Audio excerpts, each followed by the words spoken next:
Good morning, everybody. It's 9 o'clock on Sunday. Justin and I are here again. Welcome to Turning Towards Life. We are ever grateful for this space and this ritual that we have on Sunday mornings. And welcome here if this is your first time listening to us, and welcome back if you're back again. We have a beautiful poem to read together this week, and I think, are both really up for the grapple, I would say, with this. Like, some things feel obvious and other things feel like they may be just born because of conversation. So it feels really exciting.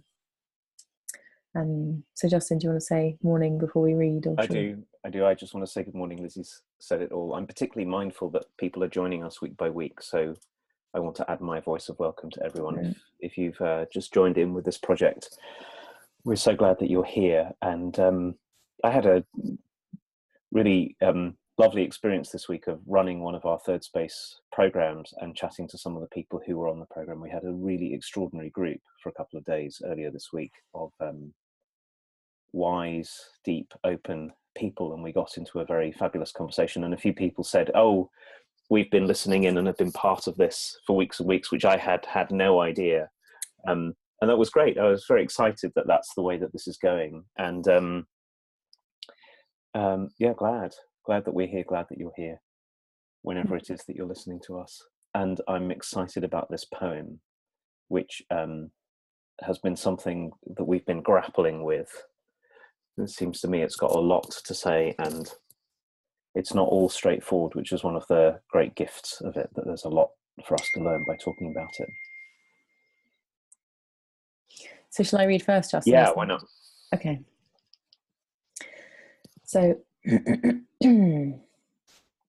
as we read, maybe it's a suggestion that, Justin, you and anybody else who's listening, maybe just take a few breaths and see what it is to receive this in all its newness, because we would have read this before, and I wonder what it would be like to feel like we're reading it for the first time or hearing it read to us for the first time, which maybe we are. A Ritual to Read to Each Other by William Stafford. If you don't know the kind of person I am, and I don't know the kind of person you are, a pattern that others made may prevail in the world, and following the wrong God home, we may miss our star. For there is many a small betrayal in the mind, a shrug that lets the fragile sequence break, sending with shouts the horrible errors of childhood storming out to play through the broken dike. And as elephants parade holding each elephant's tail, but if one wonders, the circus won't find the park. I call it cruel, and maybe the root of all cruelty, to know what occurs, but not recognize the fact. And so I appeal to a voice, to something shadowy, a remote, important region in all who talk. Though we could fool each other, we should consider, lest the parade of our mutual life get lost in the dark. For it is important that awake people be awake, or a breaking line may discourage them back to sleep. The signals we give, yes or no or maybe, should be clear. The darkness around us is deep.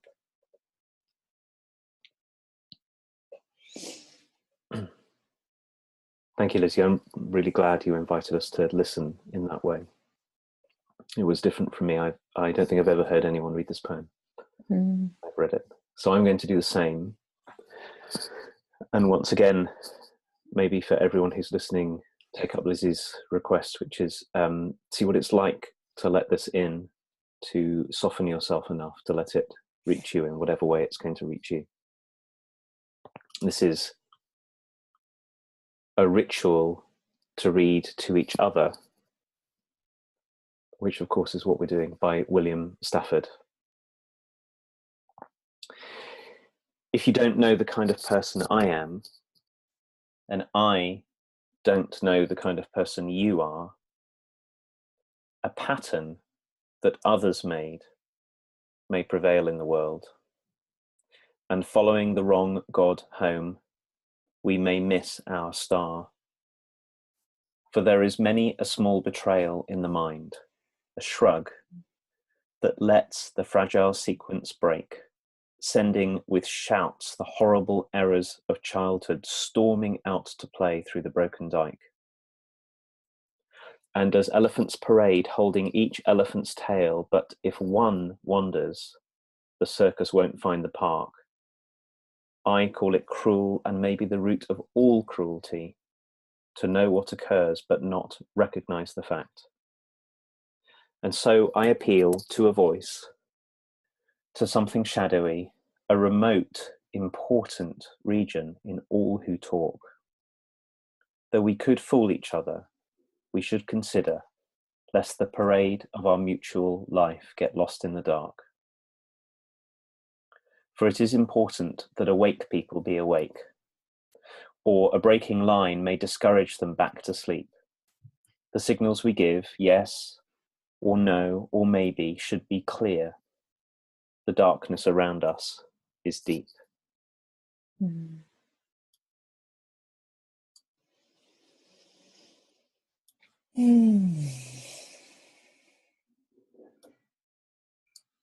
My goodness, I mean, the way this speaks to me is extraordinary. It feels like it points to so much in the world of relationships, in the world of what it means to live this one's life, what it means to be aware of ourselves, to be aware of the broken dike through which stuff comes, and what that stuff is, awakeness, darkness. It's really, really beautiful. And just as poetry does, it kind of points to everything, but it isn't the thing. Mm. Yes, it has this way that I think all really good poetry does of putting into language something that's really hard to put well into language. And if it was rendered obvious, wouldn't be the thing that needs to be talked about. Nevertheless, we have to do our best. Yeah. You and I. Yeah. Such a beautiful invitation, isn't it? To kind of feel, for me, like feel the edges of what's being said and see what I can find in the center. Mm. Mm. So what are you finding so far, Lizzie? Well, if I begin, I think I have to have some order to this. So at the beginning, for me, it speaks to, so there's a way that I think we kind of take on what the world thinks about things. And so we can have like communal judgment. And he points later to the word our mutual life. And for me, it's pointing into the ways that we kind of collude with each other about what's the appropriate thing to think about people, depending on what our kind of socioeconomic, cultural soup is that we particularly swim in. And so when he says a pattern that others made may prevail, it really strikes me that there are ways that I could always examine what's my feeling about something or someone, and that who knows, I could be following the wrong God home all the time because of the judgments that I have, because of the patterns that I believe in, because I've been told them without questioning them. And to know the kind of person that someone is always to see through the kind of habitual, like this happened to me so many times before, like I've taken somebody to be something, and then I ask them some questions, and then I get more in relationship with them and I go, oh my goodness, I was so wrong, or I was so mistaken, and I was blinded by thinking that I knew the kind of person that they were, and actually I just didn't have a clue. I really didn't have a clue. And to always be practicing seeing beyond the assumptions that I make or the learned habitual response to a certain kind of person that I have feels like that's the, and I feel like this is the invitation with strangers, with people I already know, with people closest to me, like with everyone. And then the possibility that we may miss our star if we do this. You know, there might be something so purposeful and meaningful in a relationship or something that I steal from myself by allowing myself to only reside in the patterns that others made. And I love that inquiry. It feels such a big invitation. I'm really touched by this way you have of pointing out, Lizzie, how easy it is for us to take up a position in our relationship with others that really is nothing to do with the other person at all. And that's why I find the first two lines so arresting, because there are so many different ways of reading them. If you don't know the kind of person I am, and I don't know the kind of person you are, so then I have to stop and I have to say, okay, what is it to know the kind of person that I am and the kind of person that you are? And it seems to me, from what you're saying and from what William Stafford is pointing us into, is that the one way that we know one another is not anything to do with the kind of people we really are. It's to do with something that we got handed, or something that we've been living in already, a sort of like a pre-existing narrative or understanding, maybe of what people are in general, or what you are in particular, because you spoke a particular way, or you looked a particular way, or I don't know, something you wore, or some. And that the huge trap for us, I'm really moved hearing the way that you talk about it, that there is in the meeting of people with one another, there's very often a very deep kind of life-giving and practically important kind of possibility that can arise from it, which we can so easily miss. What I get from this poem is that, in a way, missing the possibility here is far easier than finding it. And that so much of what has us miss one another is he doesn't say this directly, but this is what's coming to me, is the orientations and attitudes to people that we took up maybe from way ago. Like, you remind me of that time that I can barely remember when I was very small, when I felt ashamed because I got in trouble.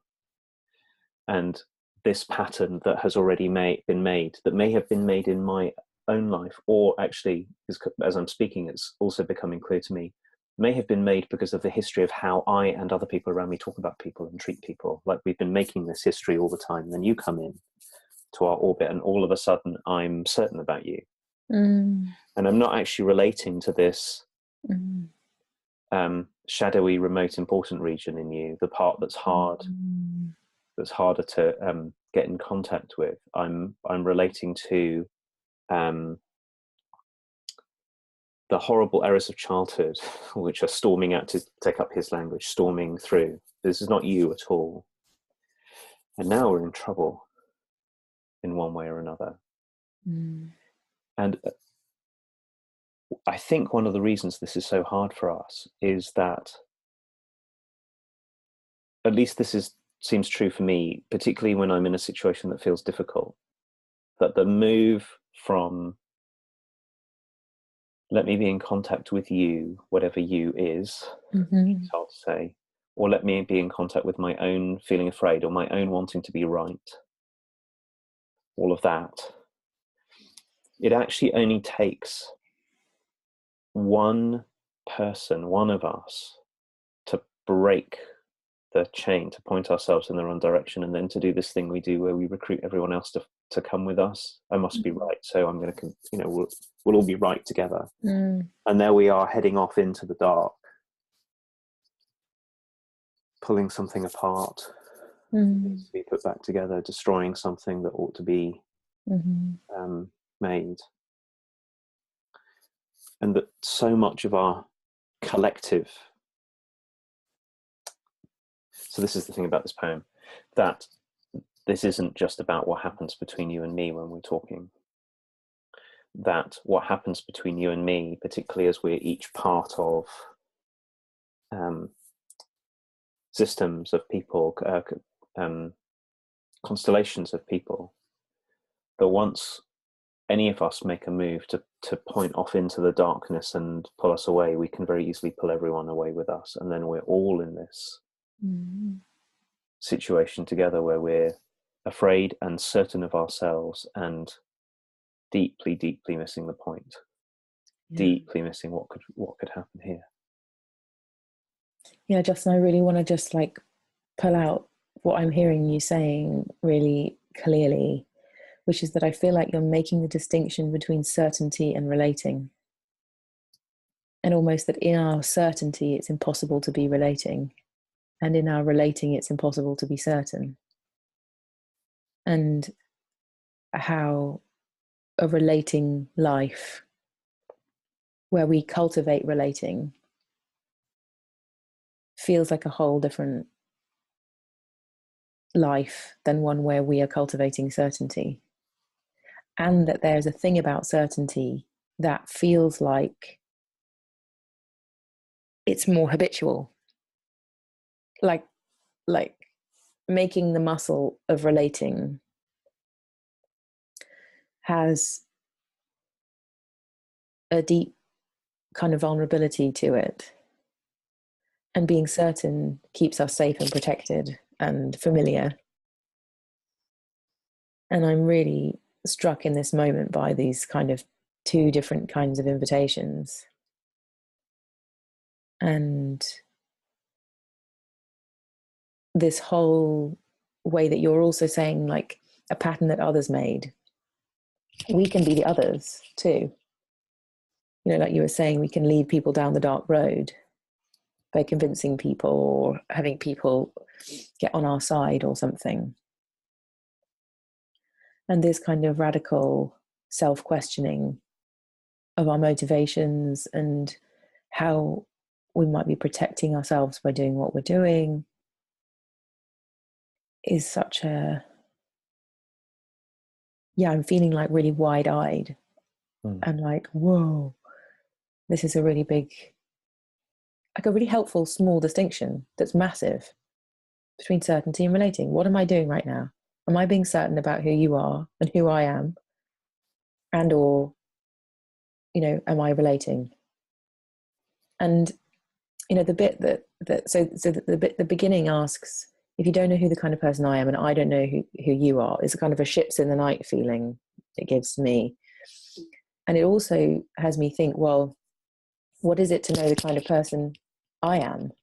Like, for me to know the kind of person I am. And what impact does it have if I'm relating to myself when I'm considering who are you and whether you know who I am?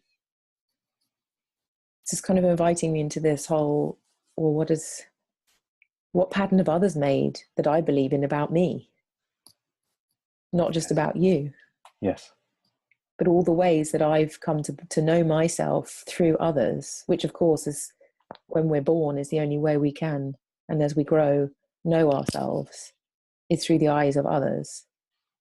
And who those others are and how they were with us, how they are with us. Continually reaffirming the otherness of who I am, as in the patterns that others made being the way I define myself.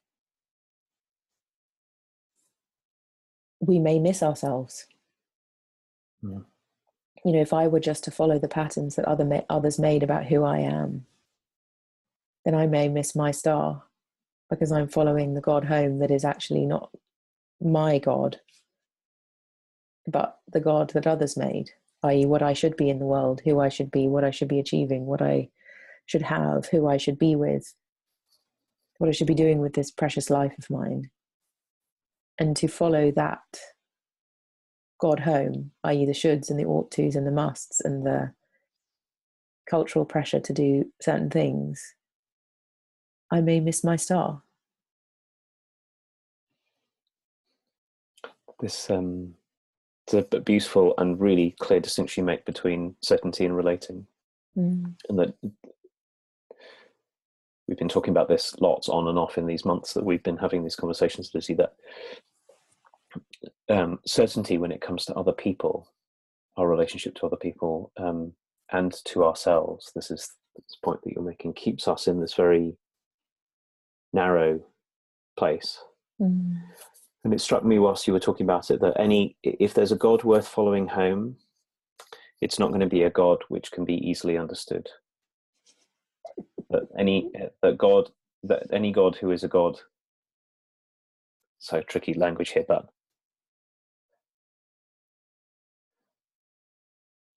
this is really, we know usually, we can find out usually that we're on the wrong track when we've when we're following what is an idol. Yeah. Idol is something that we rely on to give us the answers. Mm-hmm. To follow an idol, it will give me everything that I want. Whereas to follow a God or God is to release ourselves into something that's far more important and far more mysterious. Mm-hmm. And I'm now that you've brought this distinction between being in relationship and uncertainty, and you've been talking about the way you have, I'm very struck by the second verse. For there's many a small betrayal in the mind, a shrug that lets the fragile sequence break and lets out all of the horrible errors of childhood into the world. And I go, boy, do I know this in myself, which is the moment when, and I usually don't spot it, the moment when somehow what I do inside is go, like, I'm not going to do the work that's called for here. I'm just going to shrug and let it pass that what I'm now doing is being right about myself. And this, exactly as you say, this kind of person which misses my own depth and humanity and mysteriousness. And about you, I just have got you buttoned down, Lizzie. And I so often can feel that moment, that the shrug is a kind of betrayal. It's a betrayal of me, and it's a betrayal of you, and it has a bodily sensation, and I know it. And part of the trouble is, that he doesn't talk about here directly, is that there's lots of shame in it. Yeah. It's usually shame and anger and fear. And once we're disconnected like this, we have this possibility of being open to one another. It's what Martin Buber would call being an IU relationship. And then it's so easy to shrug, and we are broken. And the terrible thing about this is not only how we get broken apart from one another in our certainty, and then move back into, as you said, missing one another, but that our awakeness to one another is so fragile and tenuous. There are so many forces working against it that it often only takes one of us to do this, and then other people follow. We recruit each other into this. Yeah. It's important that awake people be awake, because a breaking line can discourage us back to sleep. And that tiny moment of what he calls a shrug, that tiny inner moment of turning away, which I think is what he means here, where we turn away from ourselves and we turn away from the other person because it keeps us safe or it keeps us right. It can feel so small. And it's the moment at which potentially everything is lost. The consequence of it is everything is lost. And then we spiral into the kind of certainties about one another. So anyway, I'm making a big point about this, because I think it's easy to say, well, obviously we should just listen to one another and be respectful of one another and be open to one another. But there's a real subtlety here about the inner move that we make, or the inner shift of orientation that we make, that begins this. Yeah. And Justin, I'm really appreciating you bringing the second paragraph in when you did, because it's also having me feel it differently too.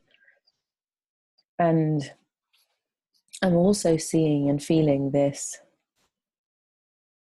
So maybe there's a way that the small betrayal relates to the patterns that others made as well. So it's like when we betray the patterns that others made because of what's happening, something triggers us or whatever, that sequence breaks. And out comes the shouts of horrible errors of childhood. And it feels like William Stafford is articulating the break in the dike in a way that, of course, as human life, as we relate, there is going to be things that arrive out through the dike in the interactions, like you're saying, like something happens. And I'm feeling the invitation, given the first paragraph, to look at how I'm relating to when the dike breaks. You know, the way that we could say, for example, you know, when the dike breaks and I feel shameful and my errors of childhood come up, that there's something horribly wrong here, that I'm doing something wrong, that I'm turning away from something that I should be turning towards, when actual fact, it is possible that the world is doing what it's doing in order for those dikes to break so that we can examine and be relating to ourselves rather than having a fixed idea about what's right and what's wrong and what the process should be like of being in relationship with my wife or my husband or my kids or something, or what's the kind of person that I should be. So I'm feeling this kind of, in each small betrayal, there also is this the opportunity, the deeper relating to what is coming through the dike, that gives me a deeper insight and contactfulness with what's being held back by the dike.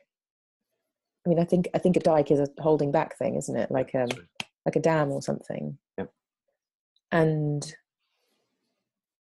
how often those horrible errors of childhood come storming out to play with all of us.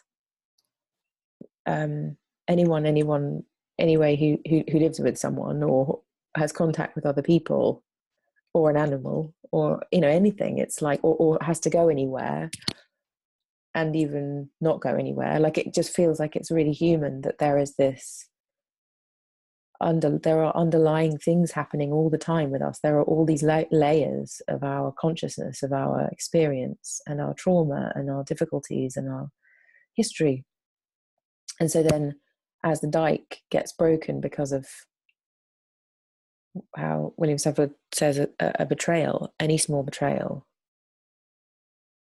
and then he comes back into the third paragraph, which is about the elephants holding each other's tails, and how it feels to me like he's pointing to the connection between us all, like we're all holding each other's tails. And in this moment, I'm feeling like, just as you said, Justin, it just takes one of us to relate to the broken dike in a certain way, that then someone else might relate to the dike being broken in a different way too. So that then the broken dike isn't only a broken dike, it's like seeing what's behind the broken dike. That we can allow life to express itself through us, whatever that might be, and have the kind of presence that can welcome and turn towards everything that's behind the dike, and be okay, and be in relationship and relatingness to one another, in feeling into, experiencing, allowing the broken dike to be open and broken, and see what's here. And then I feel like, oh, so then that relates to the shadowy thing. Of course, like behind the dike is shadowy, isn't it? Because the dike is like certainty. And of course, like, this is my trail in my mind, and Yes. I realize there's all these different kinds of interpretations, but it's kind of becoming alive to me. Well, one of the ways I'm making sense of what you're saying is, and this is what you mean, there's a moment in any conversation or in any relationship where this shrug can happen, where we find ourselves betraying ourselves or betraying the other or feeling betrayed. And this is the point at which what's being held back, the horrible errors of childhood, our traumas, whatever, can start to break out. And then there are two ways to go. Mm-hmm. So one way to go is, now I'm on the train of shame and fear and certainty and outrage and everything, is in a way is to fix ourselves there, like I'm right because something got triggered here. But another way to go, which I really appreciate the compassion that you're bringing to this and the way that you're talking about it, another way is, that's the moment that we have a choice. It's not that we can be in relationship and expect not to bump up against, not to encounter our own woundedness and our own difficulty and our own prejudices and our own judgments. Mm-hmm. The point is, what happens when, what do you do when you find that you're in that position? And I know for myself, and I have done this so many times, and it breaks so much. It's such an easy way to break relationship, is to go, because I'm feeling all of these powerful things, I don't even know what they are, but I'm damned well right and you are wrong, that now I'm going to stay on that train until everything's smashed up, and then somehow I'll feel better, but I won't.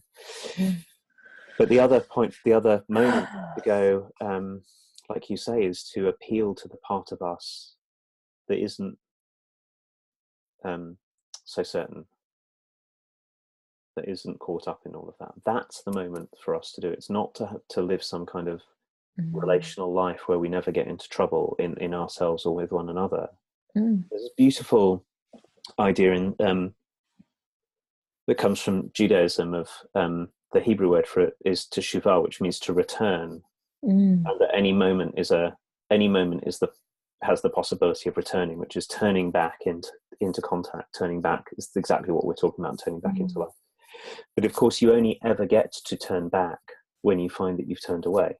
You can't turn back unless you've turned away, and that this is what happens with all of us. And then here's the middle lines of the poem, bang in the middle. I call it cruel, and maybe the root of all cruelty, to know what occurs, but not recognize the fact. Yeah. And that, I think, is what this long arc of this conversation we're in also seems to me is about, is the absolute ethical necessity for us, if we're going to make a human life together that allows us to respond to the world and is deep and dignified, is that it's up to us to spot the moments when the thing happens that we find ourselves triggered or turned away, and that's the moment to practice being clear about the darkness that surrounds us and turning back towards one another.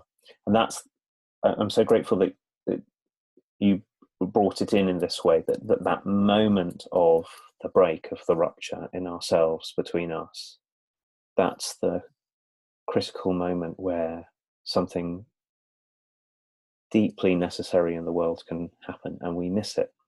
And part of our responsibility is to learn to pay attention enough that instead of missing it and leading each other on a trail out into the dark, we're able to go, uh-oh.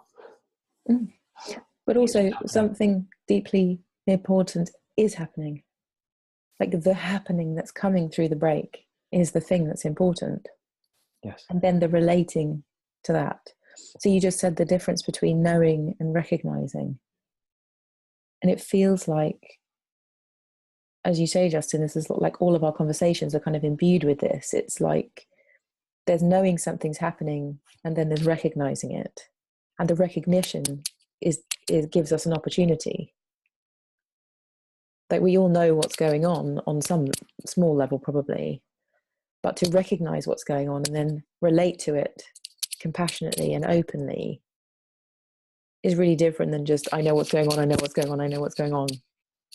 I'm really appreciating that he relates this recognition to cruelty and how to not recognize has cruelty in it. So to not be self-reflective, to not be wondering what's going on with me, to not be watching with an eye of inquiry how I'm responding, how I'm reacting, which I would call recognition of, there's knowing and then there's recognition. And in the recognition is like, I see my part in this. I can see what I'm doing. I can reflect on that and wonder and get curious. And that feels like a really bold connection to make in terms of that being the root of all cruelty. And I can see it really clearly as we're in this conversation. To not watch ourselves and take our own place in how come things are this way does feel like cruelty, because we're just kind of inflicting ourselves on the world without reflecting, without taking our part in being an openness that the world requires. Maybe noticing the time, so in a second you and I have to stop, but as William Stafford says, Lizzie, that this knowing but not recognizing, or even before that, not even knowing, but when we know and we don't respond, and we go back to sleep and we go, it's okay for me to treat myself and other people this way, is maybe the root of all cruelty. Yeah. So that every cruelty that human beings visit upon one another deliberately and unintentionally starts with this moment of not paying attention, or paying attention and not responding to what we find. And one of the reasons why Stafford's poem is so important is because is the easiest thing for us to do, is to see it and let it go past. And recognizing in the way that you says takes a great act of kindness and of courage, because it also implies that we might say right in the midst of the conversation, right after I've said to you something that is so certain and so misses you, that I might say, oops, look at what happened. Something happened in me. I wonder what that is. You have to be quite brave to do that. Yep. And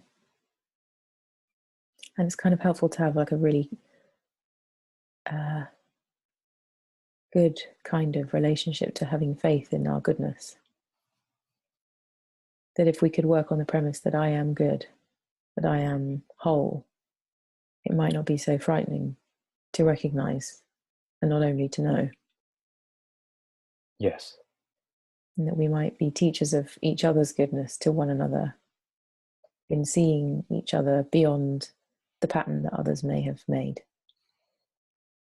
Might also come full circle to allow us and give us permission to reflect and to recognize and say it's okay, it's safe. Well, I think that's a really beautiful place to end, with your reminder of so great this knowing time. our goodness. It is fantastic. Maybe in a couple of years we'll come back to it again, and see what we have to say about it. That would be really cool. Well, thank you everybody so much for being with us this morning, or whenever you're joining us. We're really, really thrilled that this is possible, and we'll see you next week. Bye everyone. See you next week.